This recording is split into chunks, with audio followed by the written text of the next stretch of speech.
Good morning, everyone, and welcome to Qdabra's weekly webinar, or bi-weekly webinar. Sometimes we don't do it every week. Today, I'm really happy to announce that we're doing a simpler webinar this week, and we're going to probably continue this theme throughout the next month or so. We're trying to present topics that are easy to digest. So it's springtime here in Seattle. I hope you all are doing well. This is Patrick Halstead, and today I'm very happy to have, once again, one of our rising stars in the form design area. Kirby Alfafara is with me. Kirby, do you have audio? Yes, Patrick. Hello, everyone. So today, let's switch to the next slide, Kirby, and I'll do just one more quick intro here, and then I'll let you do all the fancy work that you prepared. And once again, this is all Kirby today. I haven't really done anything, but I will say a few words here. We often have a lot of forms that we want to make available to people, right? So the whole idea is let's put buttons on our home page, our site page, to give them easy access to open these forms, right? Rather than having to find a form library or dig into search, just put the buttons on the home page. You know, there's 20, there's 30, whatever. Let's give them a way to quickly access the form so they can do their jobs, get the stuff done, get the data in. And you know, it's a pretty simple thing, but we often don't think about changing these buttons to images. So for today's webinar, we thought, well, since we did it for our home page recently, we thought we'd share this very simple technique with you. Kirby?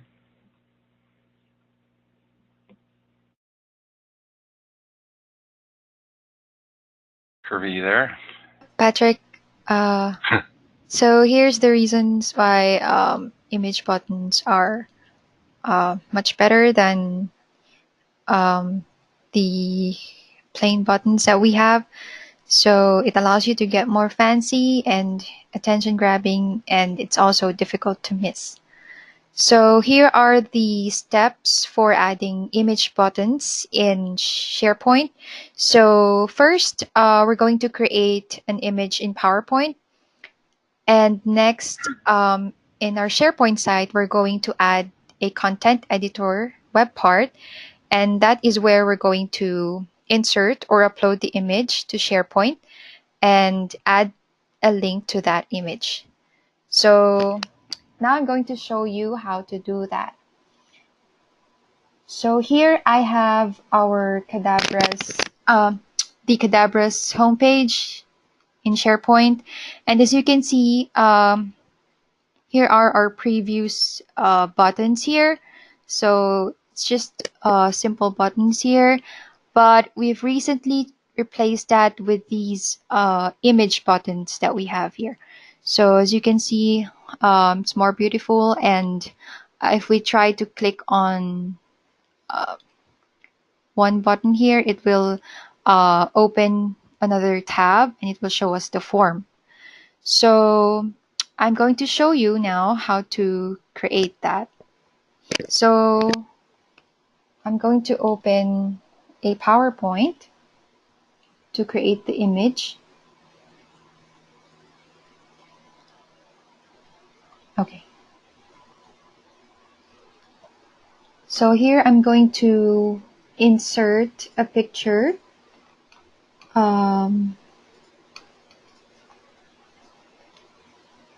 So let's say we're going to create the image for our expense report form. So here I have a sample image for or icon for our expense report, and then what I'll do is insert a text box here just to add a short description or the title of the form. Kirby, how did you create that image? Was that also in PowerPoint, or was that separate? Well, actually, I asked Dawn to update this image and add some borders in it. So if any one of you knows how to use any picture editor, that would be great. So yeah. So it's just a PNG image, or is it what kind of an image is it? Is it just I think it's a JPEG. Okay. Yeah. So it's got a transparent background. Okay, sounds cool. Yep. And then I think Don just saved it as PNG. That's why it's there's a transparent background there.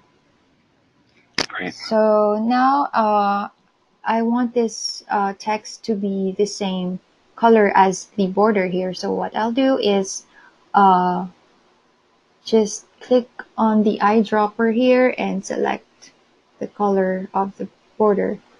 So now the color of the text is changed. And then what I'll do is hold the Control key and select both of these objects and right click. And you'll see here that there's a group option. So you need to group those objects. So next is to, again, right click. And you'll see here there's a save as picture. So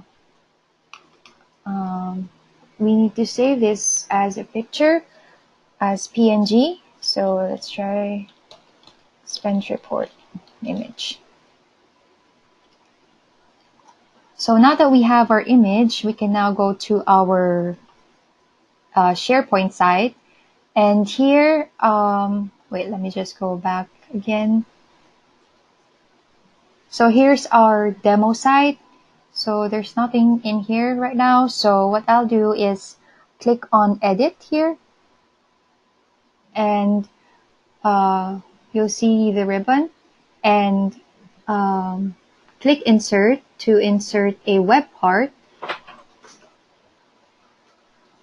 So here you see a bunch of categories for the web part, and what we need right now is under media and content. So here you'll select content editor. So the content editor web part allows you to add formatted text, hyperlinks, images in your SharePoint site. So here, now that the web part is added, we're going to select this arrow down button and click Edit Web Part.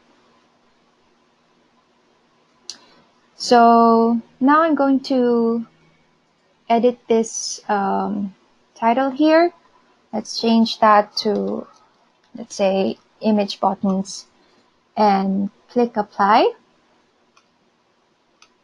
And now we're ready to add our image.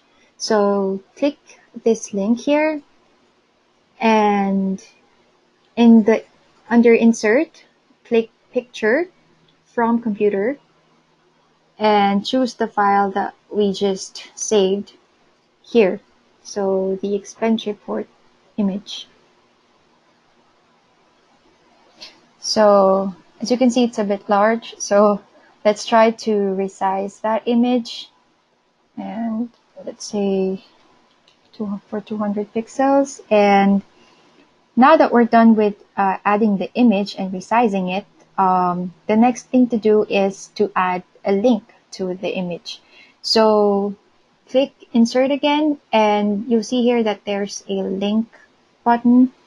And let's click on From Address, and let's try to copy the link here of our form and paste it in here. So as you can see, once the URL is saved, you'll see that the URL is here. And also, don't forget to select the option Open in a New tab.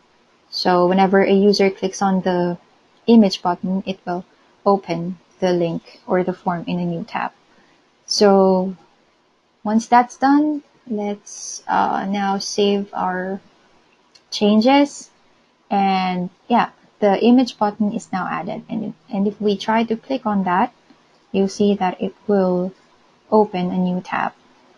So that's how easy it is to add an image button in your SharePoint site. Patrick? That's very cool. I hope everyone else thought that. I mean, the simple stuff sometimes we overlook it, but really visually, expressive buttons, I think, are really useful to give your site kind of a little bit of a facelift, if you know what I mean, make it look better. I guess what we're going to be doing in the next webinar is probably looking into this a little bit further and showing how to customize this. But this is already pretty nifty.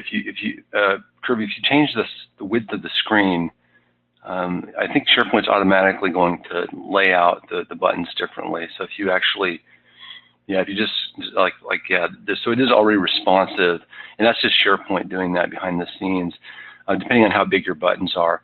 But I like them this big. It makes it easy to click on them.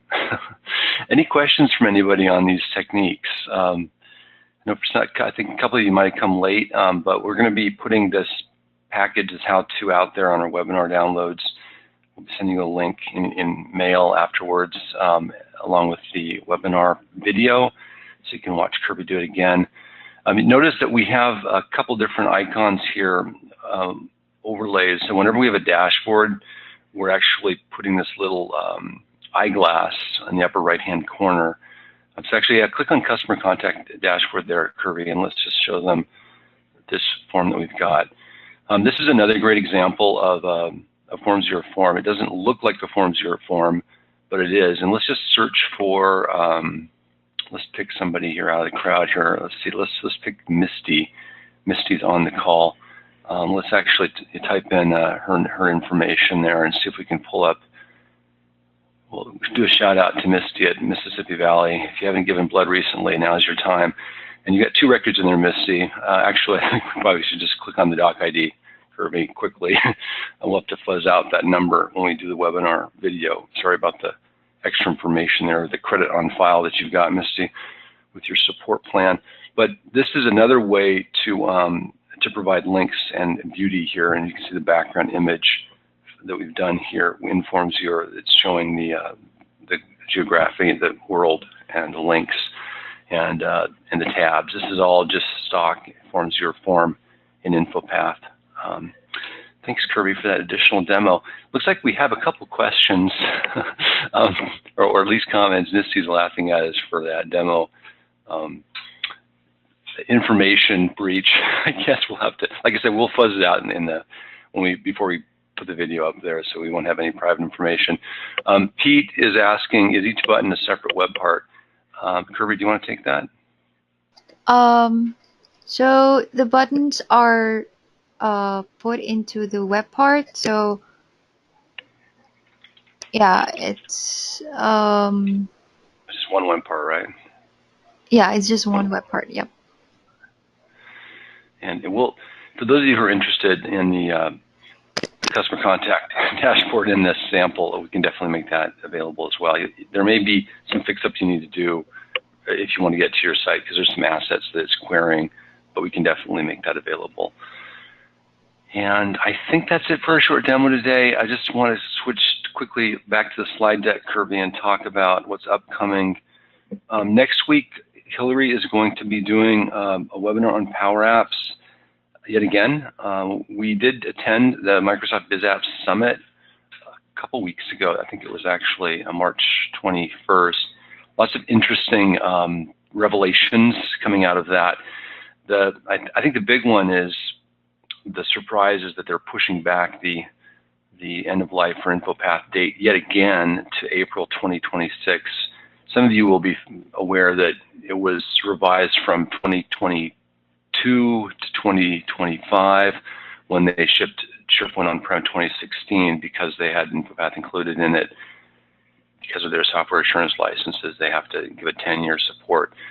So InfoPath Designer and InfoPath Filler 2013 are both supported until the end of 2025, according to that announcement, but then they pushed it back yet again recently to April, again another 4 months. And there was some indication on the call with Microsoft that they might have to actually continue supporting it longer. They're having a hard time with the adoption, trying to get people moved over to Power Apps. And the challenge that they're facing is that they've kind of missed the mark on the target audience a bit. Some development required. Remember, they're using this term citizen developer with the Power App launch last year and the year before. That's their mantra, citizen developer. Well, they've thrown that out. They are now trying to target what they call maker. which is essentially a power user. It's all of us, right? And the citizen developer failed because, you know, obviously the developers aren't going to look at forms because that's beneath them. They want to write full stack code, you know, from the get-go. They don't care about forms. And the power users don't want to write code either because they've got better things to do. Like all of us, you know, we could probably delve into it and figure out the macros and Power Apps if we had to, but we've got a lot of other things to do.